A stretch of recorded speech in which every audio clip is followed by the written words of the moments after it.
Ladies and gentlemen, welcome to today's video. As you guys can see, I am actually recording on my phone right now. One of the questions that I get asked on some of my videos is what is the camera equipment that I'm using to record the training sessions. To start out today's video, I'm actually going to show you guys what I bring to film the session and how I set it up and all that stuff. So, got my little case and my little backpack here. First things first is we take out the tripods. The way I record the sessions is a 2-camera setup. So I have 2 tripods, they're the exact same tripods.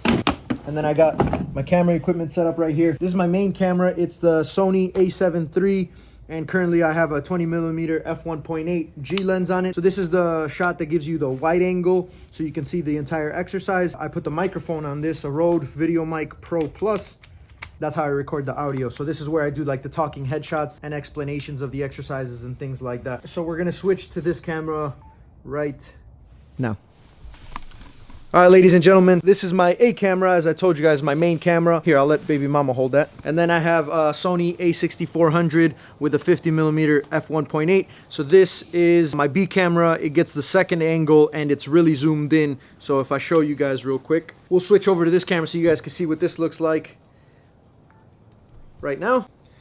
There's baby mama right there. As you guys can see, the image is like really zoomed in. And then I just set these up on the tripods.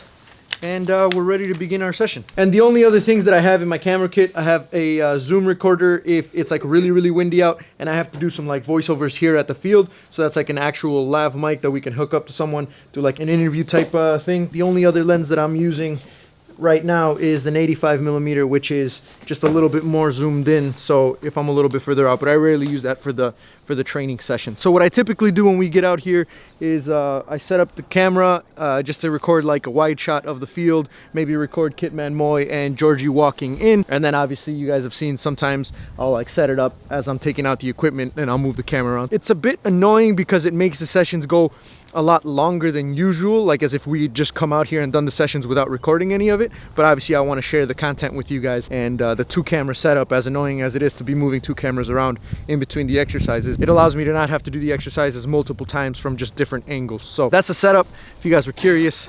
Sorry that it took a little bit because I just wanted to explain it to you guys. But yeah, without further ado, let's actually get into the video today. You know that I'ma keep it cool. With you I feel like breaking rules. On the edge, looking out with no parachute. You know I'm dreaming about us two, playing around without a clue. On the edge, leaning out. With us it's all or nothing. Ooh, but guess I need more of you. With us it's all or nothing, but guess I need more of you. You say it during night, but in the morning you just leave. With us it's all or nothing. Ooh, but guess I need more of you. With us it's all or nothing, but guess I need more of you. You say it during night, but in the morning you just leave. Thank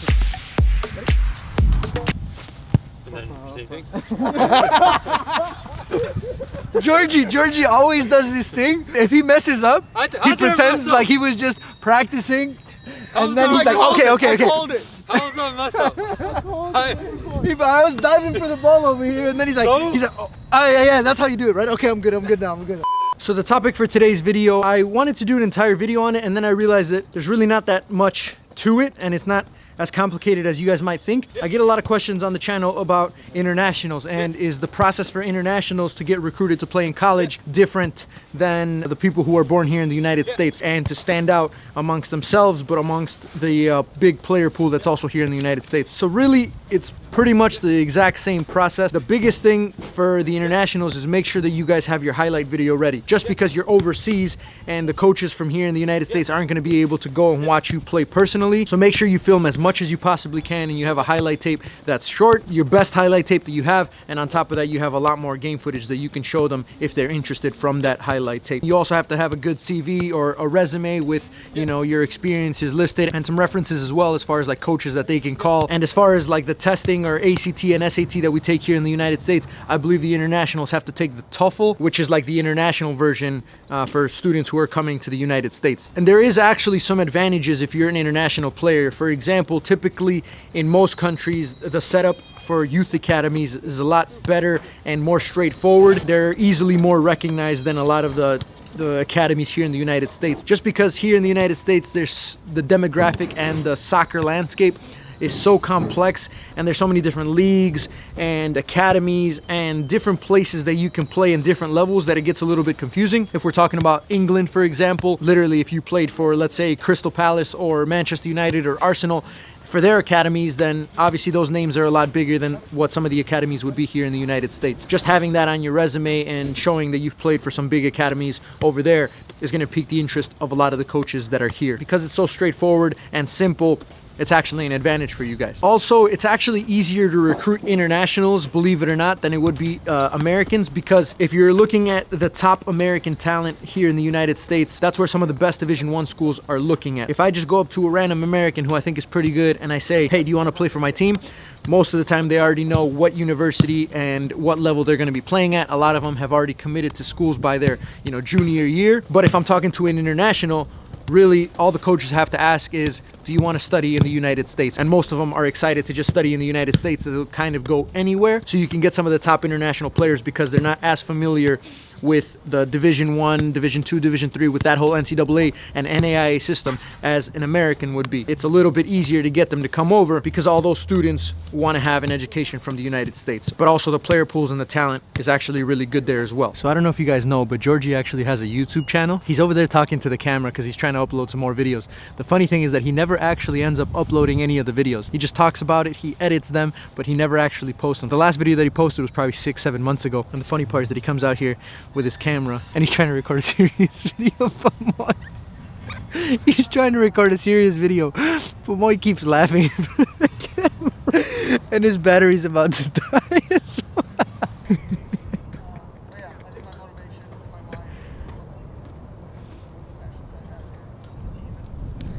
They've been there talking to the camera for the last 30 minutes.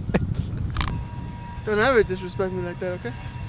Really, the only disadvantage from coaches trying to recruit internationals is the fact that they can't watch you play directly. So they're going to have to make a decision solely based on your highlight video. And if your highlight video is a little bit misleading, which oftentimes it can be because it's only your highlights, coaches can often feel like they're making the wrong decision, as opposed to if they can go watch a player directly, meet them, talk to them, and see them play at a lot of the tournaments here in the United States. That might make it a little bit more difficult, but really, that's the only disadvantage. Besides that, if we're talking about professional recruiting or like trying to come here to play professional football, the only downside is the visas that coaches here in the United States are going to have to try and pay for your visa. And then if there's like an international roster limit, then you're going to be competing with the internationals to get in a roster spot, as opposed to an American where we don't have to worry about buying them a visa and having limited amount of spots for Americans on the soccer team.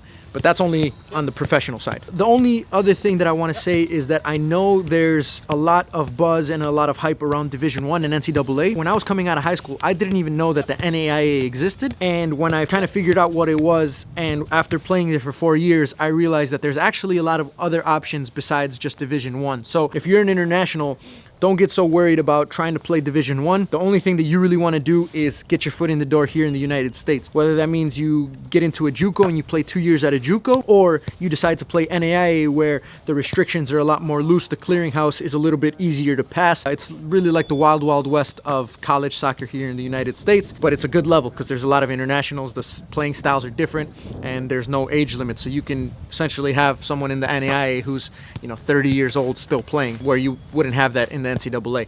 So if you're an international, think about the possibilities of playing outside of Division I, because you can always transfer out later if you're not happy with the level. And I've known a lot of players who have done that, who have come here to maybe Division II schools or JUCO or NAIA, and then later on, because they were so good coming from those academies in Europe, they were able to transfer into Division I and then get drafted in the MLS or, get a professional opportunity somewhere else. So I hope that's enough information for you guys. If you guys do want me to do a more detailed video about it, I can do that back in the studio, but I figured because there was not that much difference between getting scouted internationally versus here in the United States, that I just kind of do it over this preseason series video. Well, ladies and gentlemen, we're gonna wrap up the session right there. Hope you guys enjoyed it. Hope you guys got some ideas for some training exercise that you guys can do. And again, there's no excuses. It's snowing, it's cold, it's windy, but we're still out here putting that work in. So I hope you guys are doing the same. Until next time, and adios, muchachos.